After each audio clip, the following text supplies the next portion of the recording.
Je n'ai pas de salutation directe à vous transmettre cette fois-ci.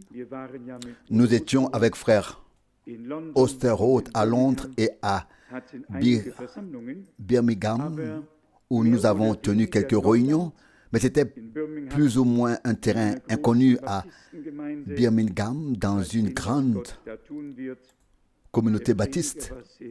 Voyons ce que Dieu va faire là-bas. Le prédicateur était très touché, il a demandé des cassettes, il voulait en savoir plus sur ce que Dieu a fait. Nous ne pouvons que prêcher. Le reste, c'est à Dieu de le faire. Mais comme c'est parfois le cas chez moi, je ne fais pas attention aux bâtiments ou aux gens. Quand il s'agit de la vérité, je dois la prêcher et aussi dire que toutes les dénominations sont en route vers Rome. Et avant même de m'en rendre compte, j'ai parlé dans cette communauté baptiste du pape comme étant l'antichrist et de toutes les communautés qui retournent maintenant à Rome. Et j'ai remarqué que c'était déjà un pas de trop pour eux et une bonne dose de trop, etc.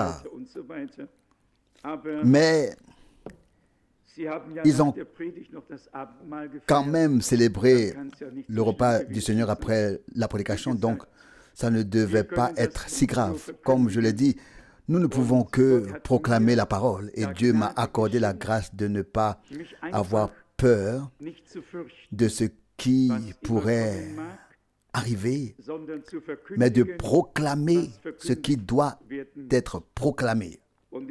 Et à Londres, j'ai de nouveau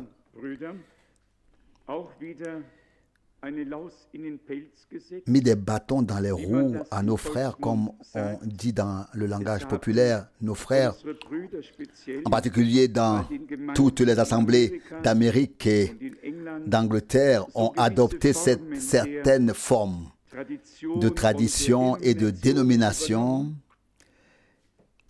Et en Angleterre en particulier, la chorale a ses propres vêtements, ses uniformes, ils ont institué des évêques, etc. Et l'évêque est alors l'homme d'honneur, bien qu'il croit en l'unité de Dieu, baptise au nom de Jésus-Christ et lutte pour cela de toute leur force. Et d'un autre côté, ils ont adopté et introduit des choses qui ne sont pas correctes. Je me suis récemment rendu chez un tel évêque et on ne devrait pas croire un homme qui prêche l'unité de Dieu, qui baptise au nom de Jésus-Christ, vêtu d'une robe avec une grande croix suspendue devant lui, etc. Et ce genre de choses m'inspire doublement. Je n'ai alors plus à me soucier de rien et j'ai dû dire, il ne suffit pas de croire en l'unité de Dieu et il ne suffit pas d'être baptisé au nom de Jésus-Christ. Nous devons revenir au modèle biblique des apôtres. Et j'ai ajouté, vous devez également oublier vos évêques et tout le reste et vous conformer à la Bible. Et tout est devenu très calme. Avant, on entendait Alléluia et loué soit le Seigneur. Puis un grand silence s'est installé. Mais là encore, celui qui doit prêcher la vérité doit le faire. Nous ne pouvons pas faire preuve de considération. Et lorsque ce cher homme m'a demandé à la fin s'il devait également faire un don d'amour, une offrande pour moi, j'ai refusé. J'ai dit, mon voyage est déjà payé.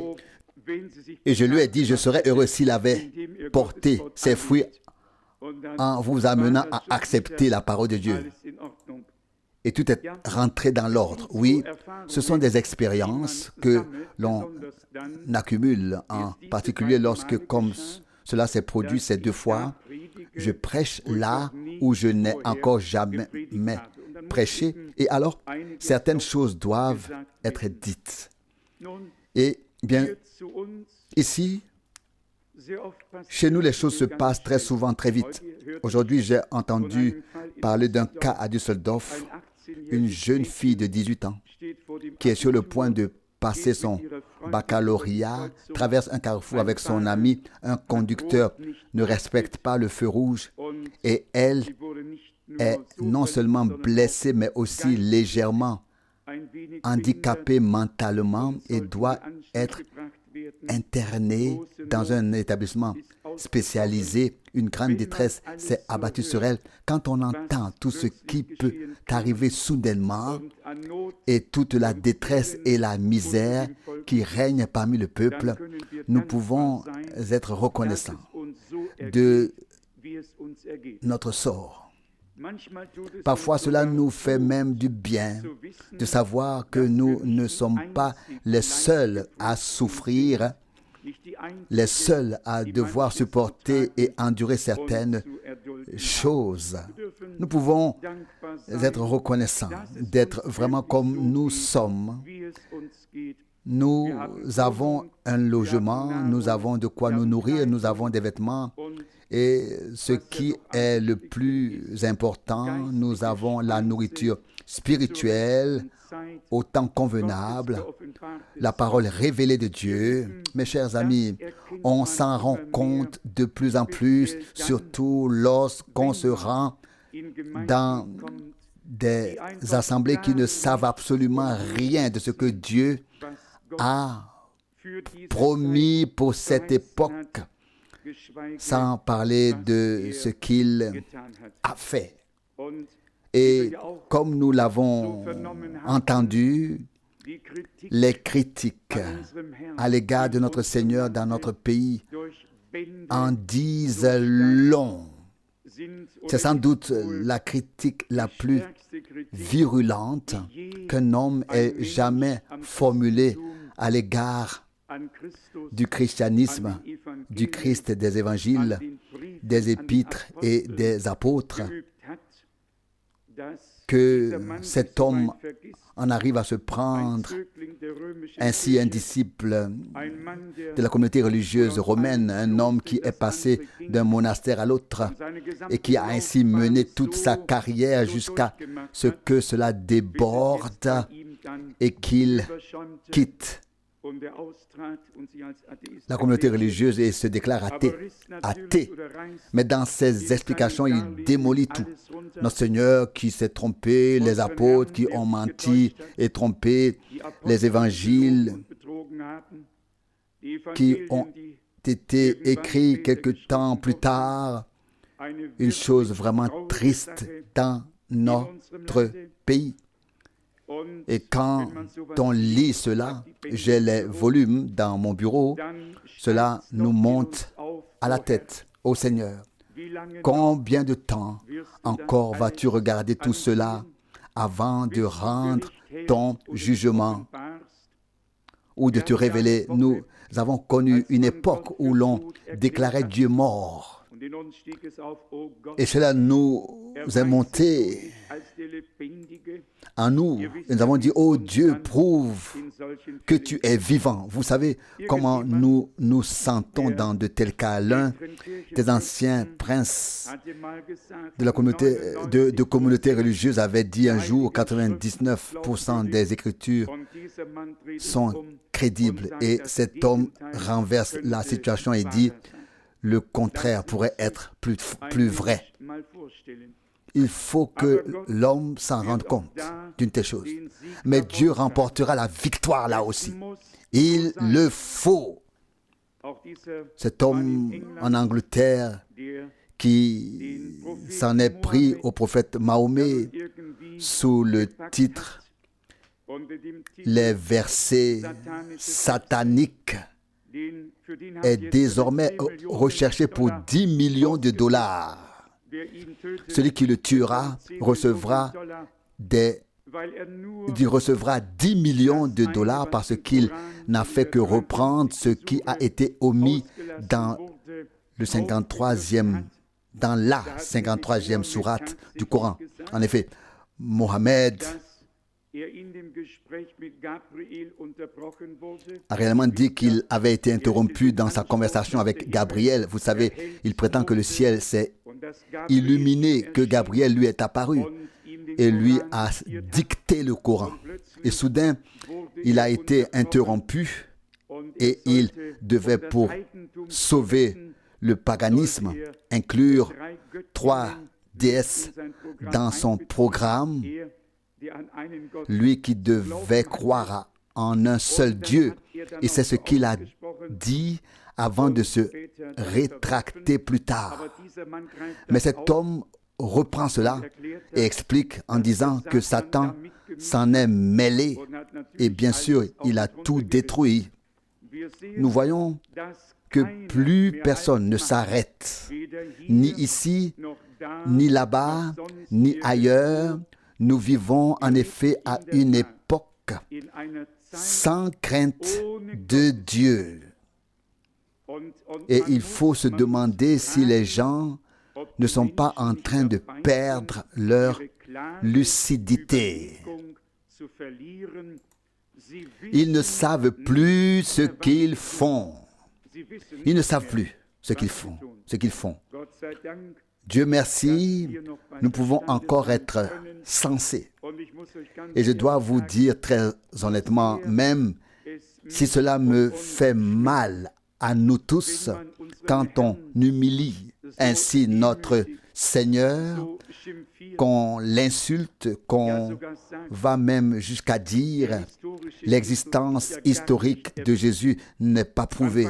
On ne sait pas du tout s'il a jamais vécu. Il faut s'imaginer cela. Et pour nous, c'est pourtant quelque chose de si précieux. Il vit en nous. Il est ressuscité. Il y a encore des gens sur terre à qui il se révèle, à qui il parle. Des gens qui peuvent encore aujourd'hui l'expérimenter, comme nos frères et sœurs l'ont fait, l'ont expérimenté au commencement. Et plus ces critiques se font entendre, plus grand est en nous le désir que Dieu se révèle à nouveau.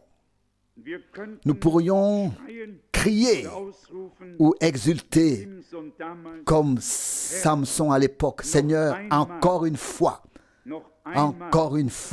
Et nous avons la promesse dans l'épître aux Hébreux que Dieu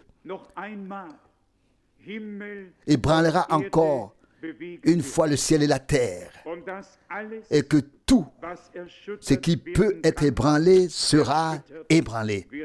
Hébreux 12, 26. Nous croyons tous, de tout notre cœur, que Dieu nous accordera une visite miséricordieuse avant le retour de Jésus-Christ. Que Dieu bénisse également cette étude biblique et cette heure de prière avant que nous rachetions le temps. C'est vraiment une époque mauvaise, une époque grave, la fin des temps.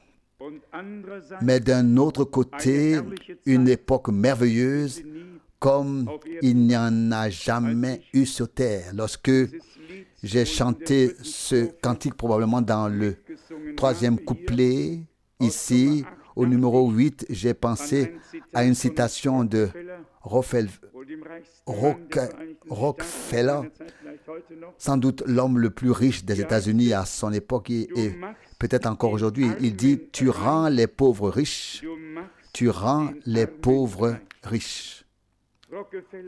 Rockefeller a dit un jour « Voulez-vous que je vous dise qui est l'homme le plus pauvre sur terre ?» Et tous étaient étonnés que lui, l'homme le plus riche, veuille maintenant dire qui était le plus pauvre. Il a alors dit, avec son air indifférent. L'homme le plus pauvre est celui qui ne possède rien d'autre que de l'argent. Une belle déclaration. À quoi servent l'argent ou la fortune? Et si un homme gagnait le monde entier, mais perdait son âme, à quoi cela lui servirait-il? Marc 8, 36, à rien. L'homme riche a ouvert les yeux trop tard. Il aurait mieux valu qu'il les ouvre plus tôt. Il les a ouverts quand il était trop tard. Vous savez, je prends la liberté de changer l'image.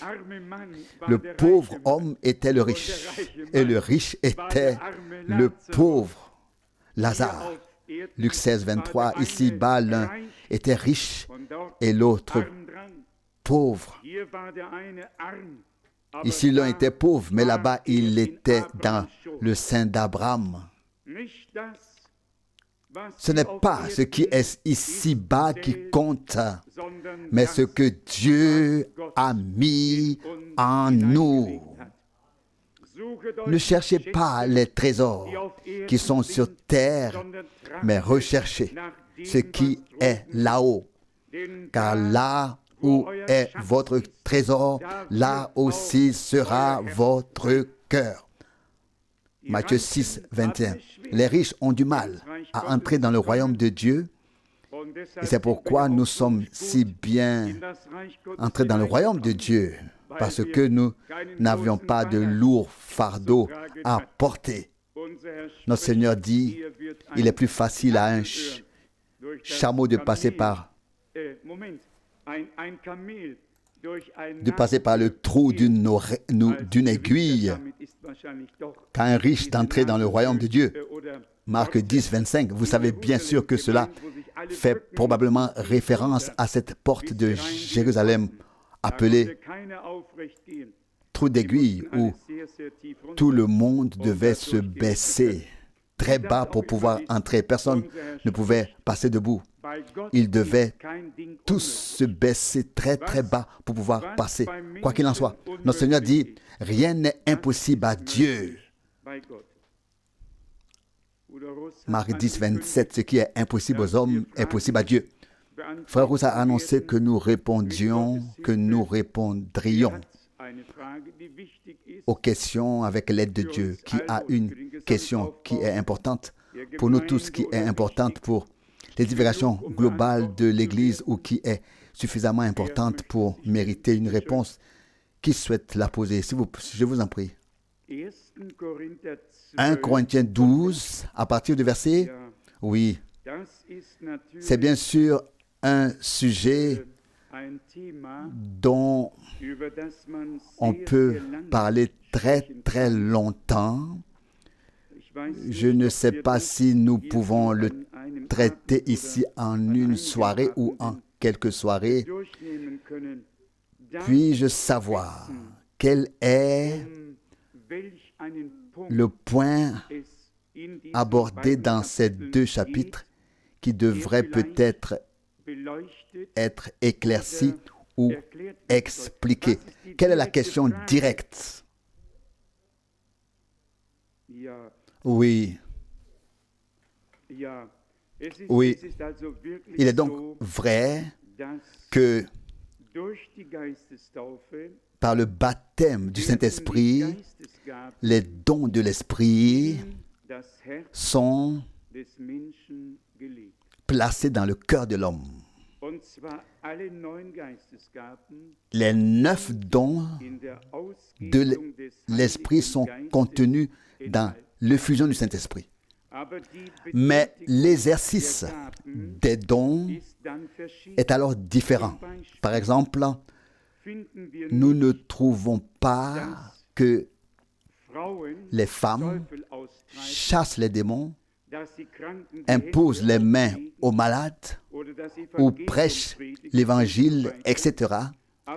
Mais nous constatons qu'elles peuvent prophétiser, parler en langue, interpréter. Les dons sont uniques et répartis. Il faut lire les actes des apôtres pour voir l'effet pratique des dons, comment ils ont été utilisés. Dans tous les cas, par la plénitude de l'Esprit ou le baptême du Saint-Esprit, il existe différents termes. Pour cela, comme je l'ai dit, l'homme est baptisé dans le corps du Christ, à savoir par un esprit. Et cet esprit unique opère tout en tous. Nous le lisons ici au verset 6 ou déjà au verset 5 du même chapitre.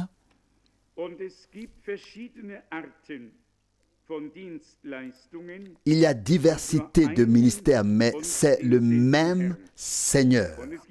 Verset 6, il y a diverses sortes d'opérations de la puissance, mais un seul et même Dieu qui opère toutes choses en tous. Maintenant arrive le verset. Verset 7, à chacun et non à un ou deux. À chacun est donné la manifestation de l'Esprit pour l'utilité commune, c'est-à-dire pour l'édification de l'Église.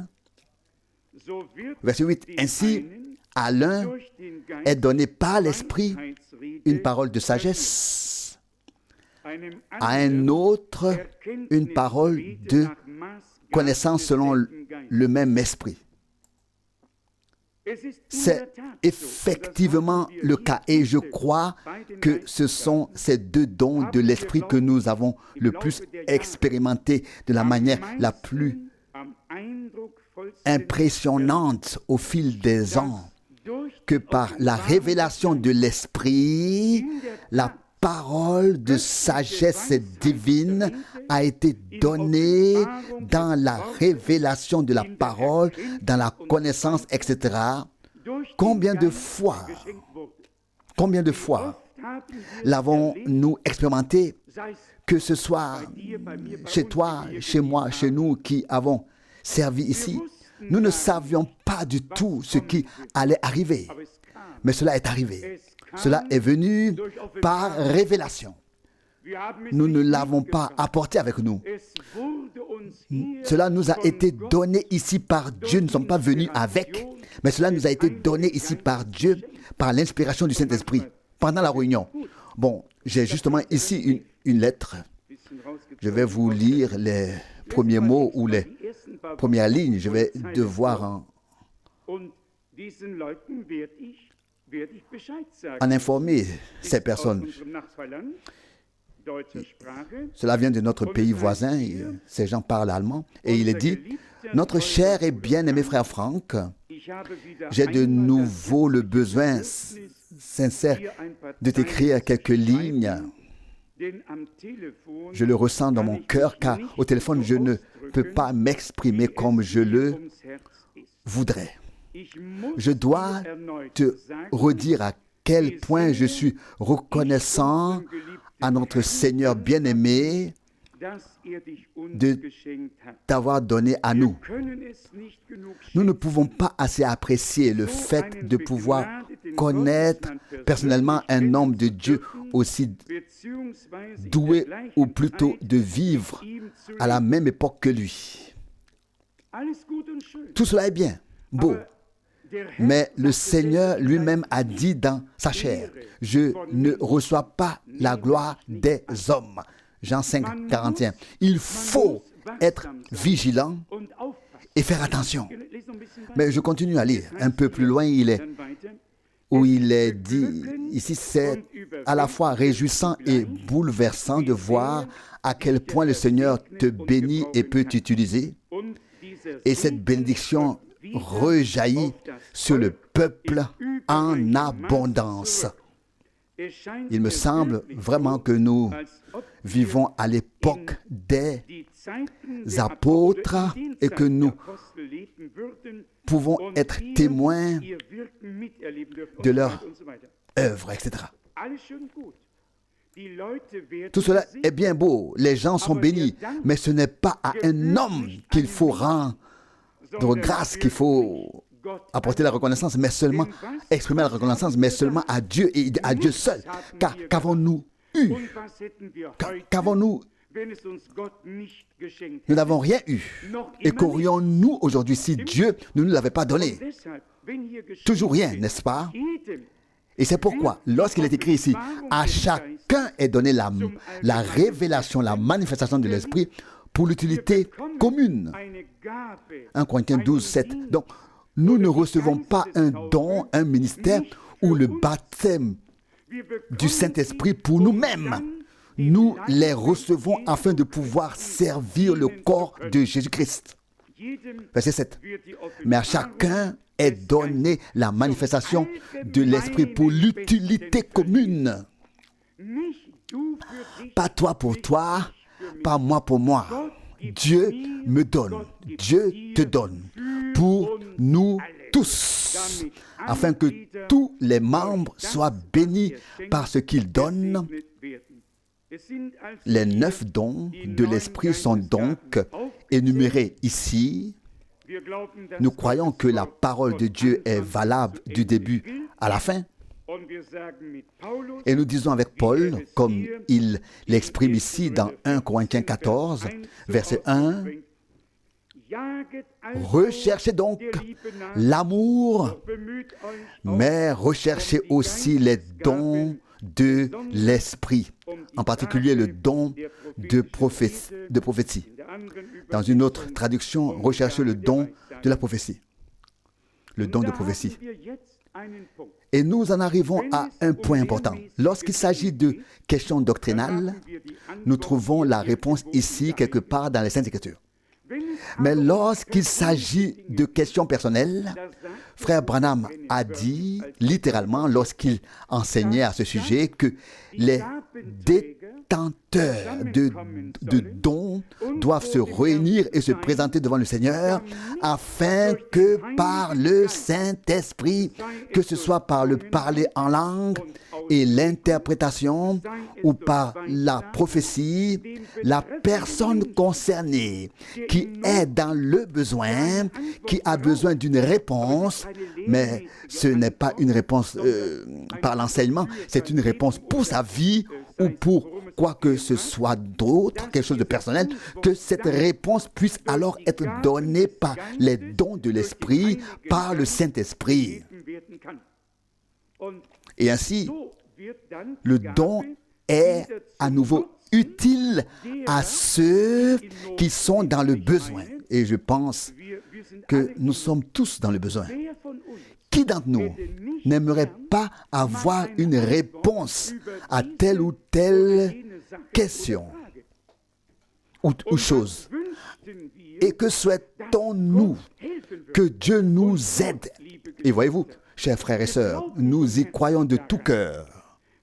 Nous ne croyons pas que quelqu'un qui prophétise doive répéter le psaume 23.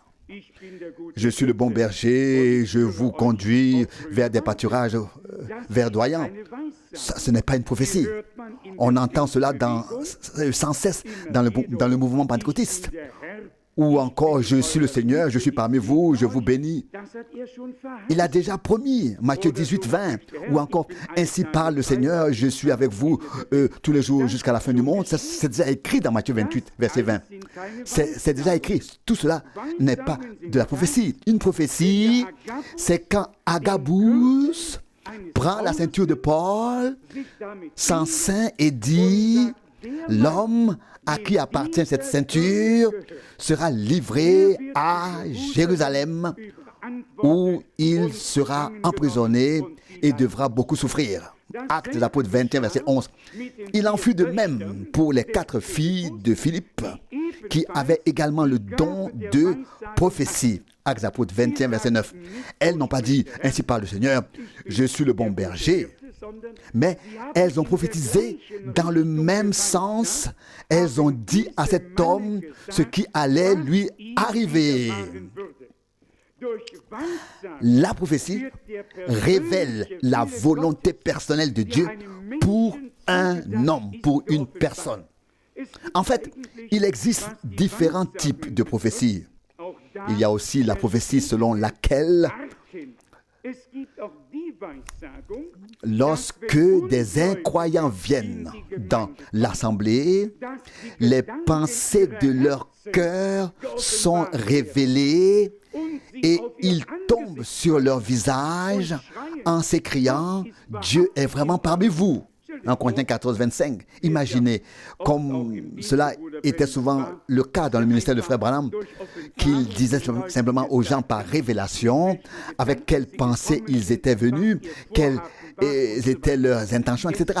Ils n'avaient d'autre choix que de tomber sur leur visage. Je pense en particulier aux deux frères, Leo Mercer et Gene Gould. C'étaient deux vagabonds très élégants.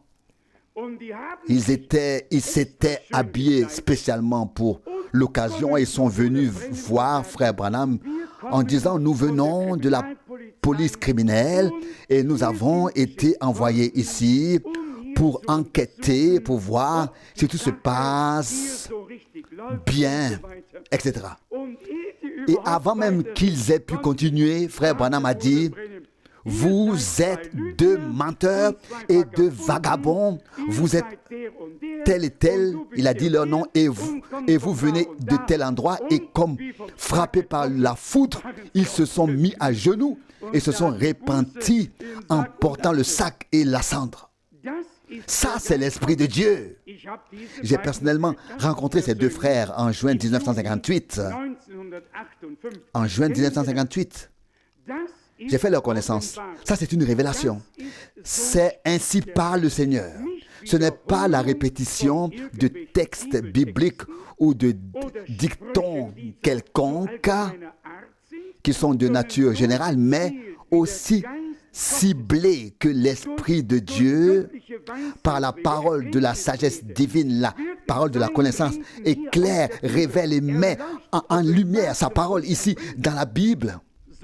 C'est ainsi aussi que la volonté de Dieu est révélée par les dons de l'Esprit. Et cela par le parler en langue et l'interprétation qui ensemble équivalent au don de prophétie ou bien directement par le don de prophétie. C'est ainsi que la volonté de Dieu est révélée. Qui peut donner des exemples ici? Au cours des années précédentes, nous avons certainement vécu toute une série de choses que Dieu a révélées, qu'il a dites et qui se sont réalisées à 100%. Je crois que notre frère Yuri a mentionné le verset 30. Est-ce exact? Ai-je bien entendu tout à l'heure? C'est possible. Dans 1 Corinthiens 12, au verset 30, il est écrit « Tous ont-ils le don de guérison? Tous parlent-ils en langue? Tous interprètent-ils les langues ?» Toujours un point d'interrogation et un point d'interrogation. Avant cela, il est déjà écrit « Tous sont-ils apôtres? » Non, tous ne peuvent pas être apôtres. Tous sont-ils prophètes? Non, tous ne peuvent pas être prophètes. Tous sont-ils docteurs? Non, ils ne peuvent pas tous être enseignants. Ont-ils tous le don des miracles? Non, ils ne peuvent pas tous avoir le don de miracles. Sinon il y en aurait partout en permanence. Et cela continue ainsi. Ont-ils tous le don de guérison? Non, justement, ce n'est pas le cas. Et puis, est-ce que tout le monde parle en langue? Est-ce que tout le monde peut interpréter les langues? Non. Et c'est là que l'Esprit de Dieu distribue à l'un ceci, à l'autre cela. Tous les membres sont nécessaires pour accomplir des tâches et des services très différents dans l'assemblée.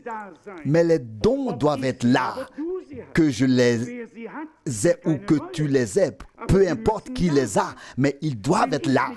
Si je ne suis pas apôtre, tu dois l'être. Si tu n'es pas enseignant, je dois l'être. Si tu n'es pas prophète, je dois l'être.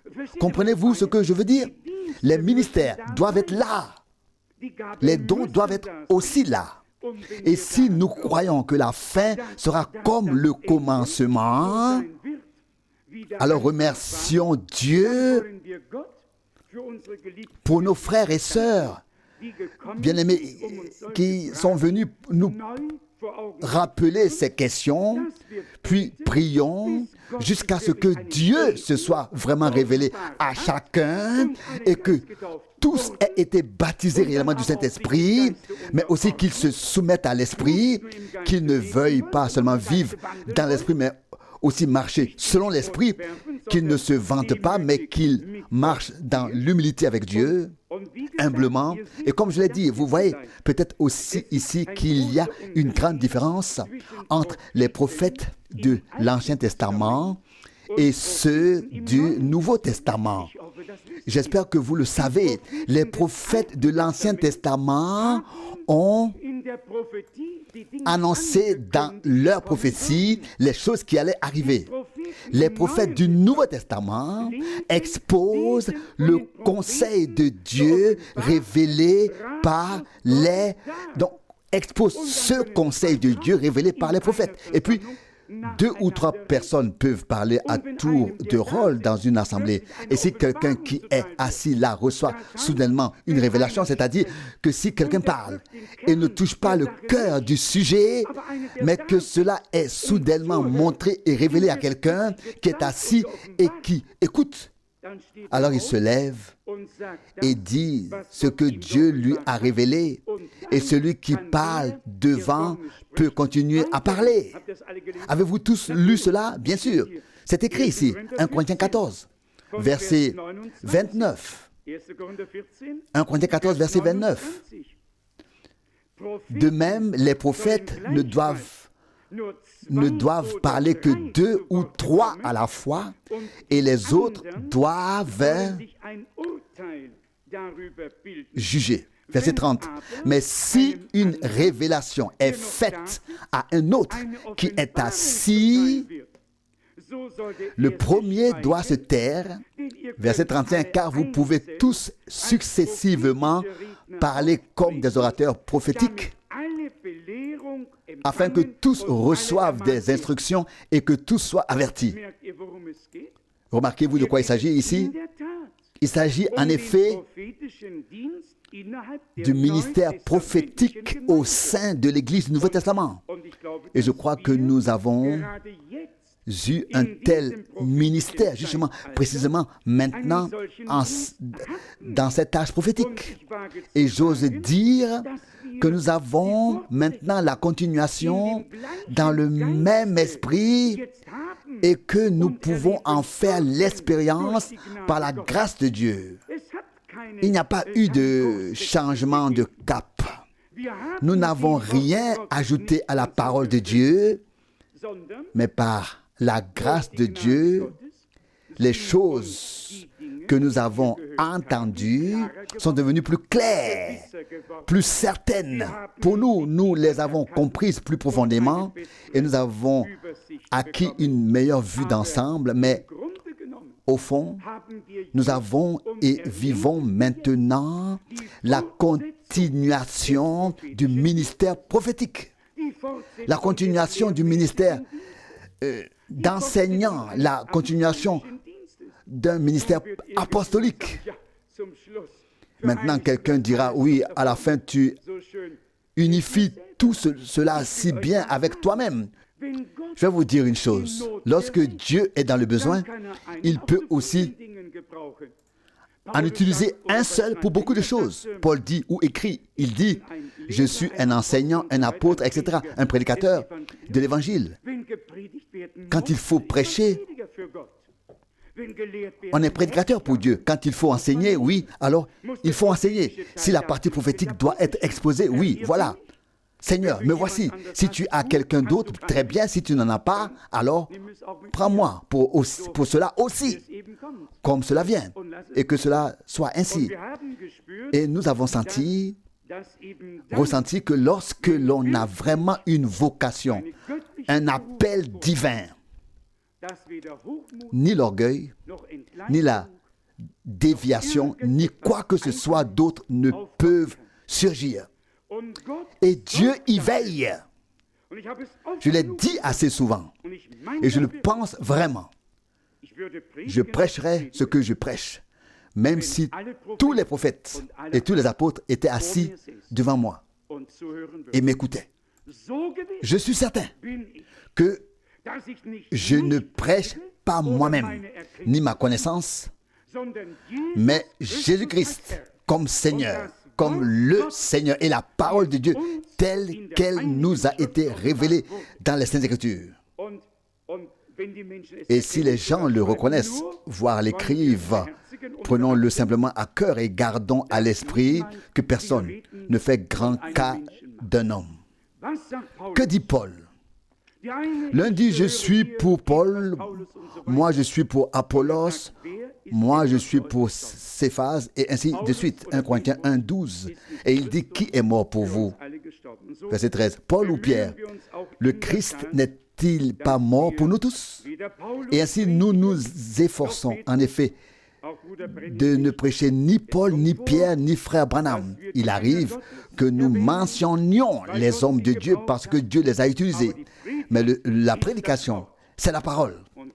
Et le ciel et la terre passeront, mais la parole de Dieu demeure éternellement. Comme je l'ai dit, nous pourrions dire beaucoup de choses concernant l'exercice et l'utilisation des dons de l'Esprit. Savez-vous ce que je préférerais sincèrement? Que nous soyons tous d'abord baptisés réellement très fortement du Saint-Esprit. Et qu'ensuite l'enseignement puisse être donné en relation avec l'exercice du ministère. D'accord? Pas avant, chers frères et sœurs. Demandons sincèrement à Dieu de persévérer et d'être vraiment persévérants jusqu'à ce que nous soyons baptisés réellement d'esprit et de feu. Et je suis convaincu que tous ceux qui ont déjà vécu cette expérience ont dans leur âme un désir encore plus grand de vivre, un cri encore plus grand de vivre une nouvelle expérience avec Dieu, si fraîche et si vivante, que nous ne voulons pas subir ce qui a été mentionné, à savoir que quelqu'un a écrit un livre sur tous les 9 dons de l'Esprit. Et quand il eut terminé, il vint vers frère Branham et lui dit, oui, Dieu t'utilise de manière si merveilleuse dans l'exercice des dons de l'Esprit. Peux-tu m'éclairer à ce sujet? Mais il avait déjà tout écrit à ce sujet. Peux-tu me dire comment cela fonctionne? Il dit, j'ai écrit à ce sujet, mais je ne sais pas comment cela fonctionne. Frère Branham lui a alors demandé, mais n'as-tu donc aucun don? Tu as seulement écrit sur les dons? Oui, alors il dit, c'est comme ça réellement, c'est ainsi. Oui, et cela ne doit pas se produire ici. Nous voulons aussi être honnêtes devant le Seigneur et devant nous-mêmes à ce sujet et demander à Dieu de nous visiter avec une véritable effusion du Saint-Esprit. Que là où tout esprit doit s'en aller et que le Saint-Esprit vienne sur nous ainsi que le feu saint de Dieu afin que nos langues soient purifiées, consumées et purifiées pour que nous puissions parler en nouvelle langue. Vous savez, la plupart des croyants parlent en 2 langues ou 2 visages, mais le peuple de Dieu doit parler d'une seule langue et pour cela, il fallait que des langues de feu viennent, pas des yeux, pas des oreilles, pas des nez, mais des langues, des langues, des langues. La langue est le membre le plus mauvais de tout notre corps, vraiment le membre le plus mauvais. Jacques écrit, la langue est un feu de l'enfer. Jacques 3,6, et il est difficile de décrire combien de croyants ont déjà mis le feu à toute une forêt et causé beaucoup de dégâts.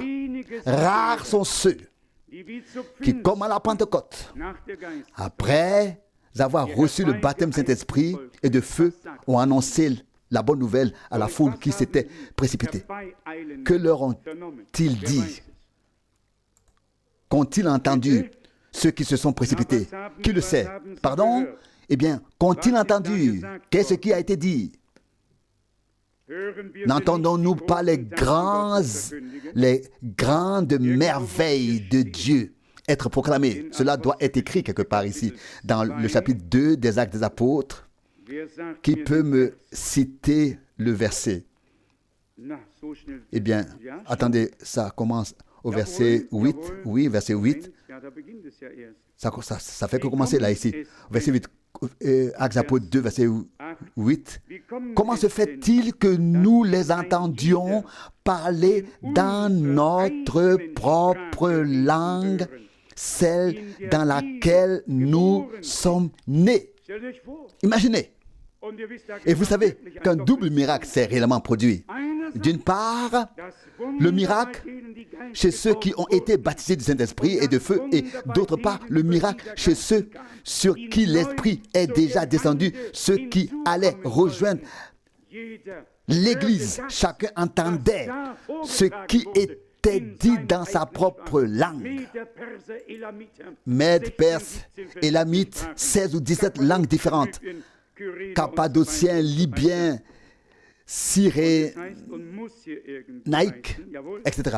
Actes des Apôtres, chapitre 2, verset 9. Il est dit, et cela doit être dit quelque part ici, oui, c'est écrit ici au verset 11, verset 10. Même les Romains qui résident ici, au verset 11, les Juifs de naissance et les prosélytes, tous les entendaient parler dans leur propre langue, verset 11. Crétois et arabes, nous les entendons proclamer dans nos langues les merveilles de Dieu.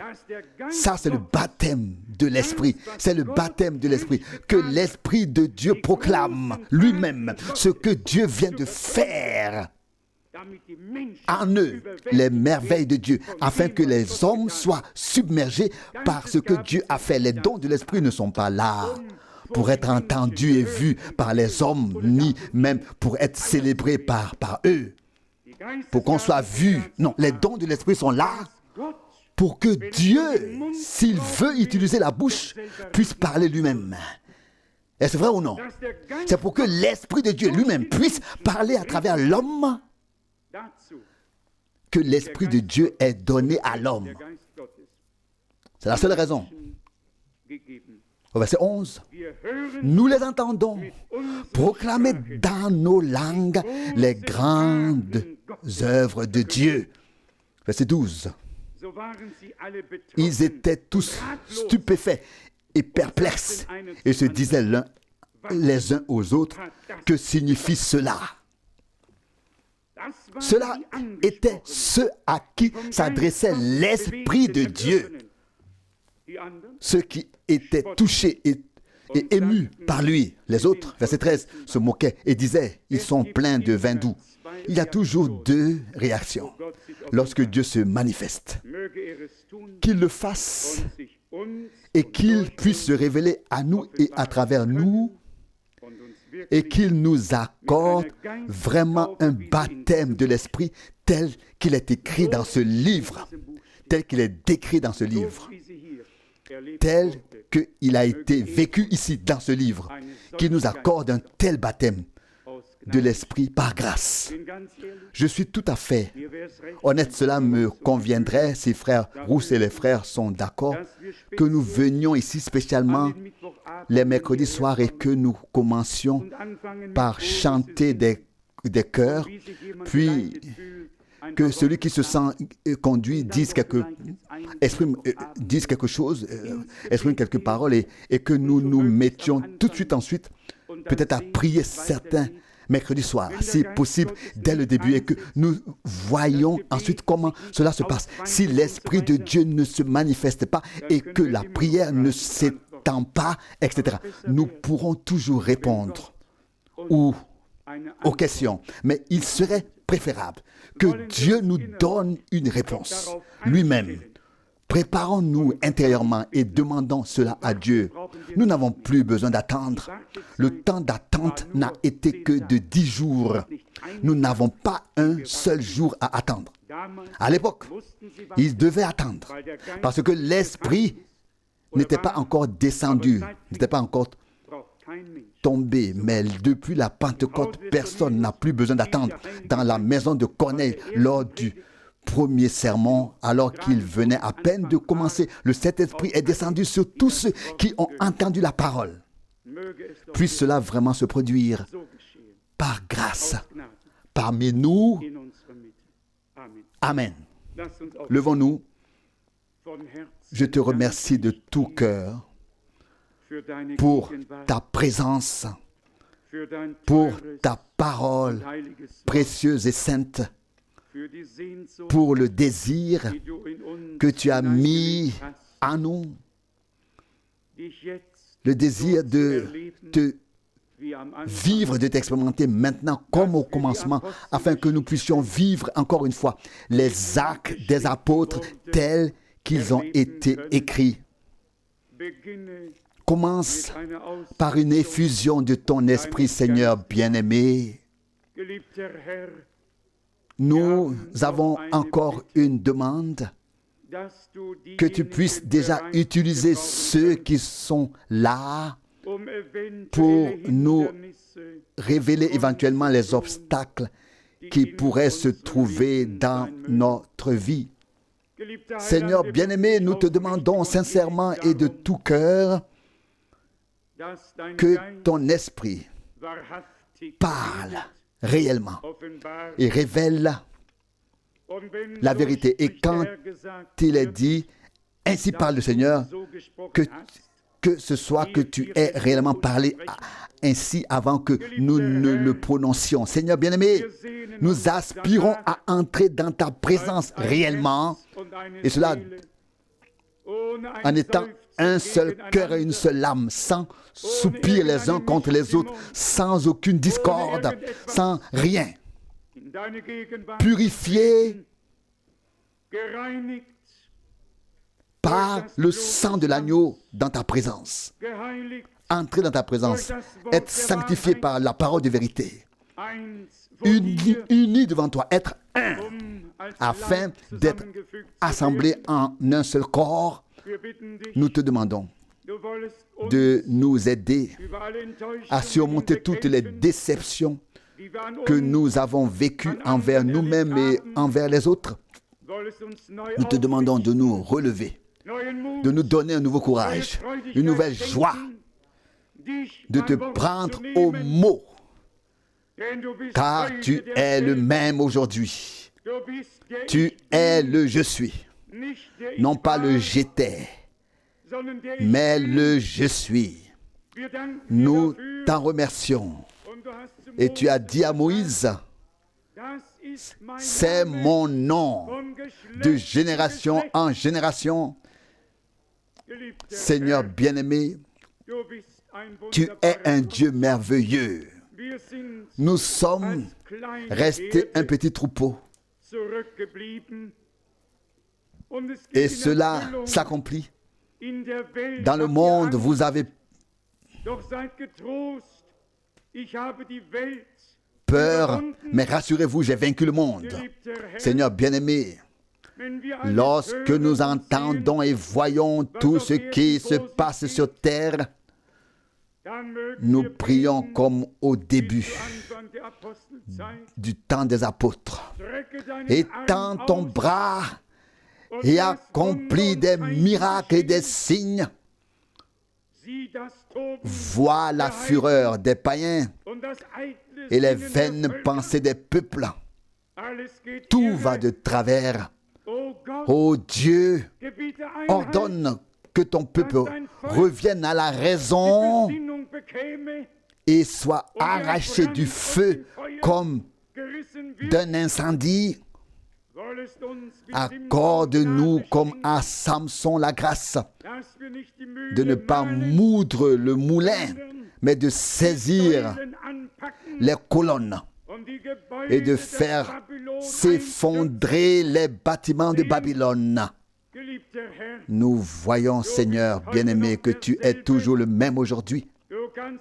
Tu peux nous donner une nouvelle puissance pour que nous nous levions.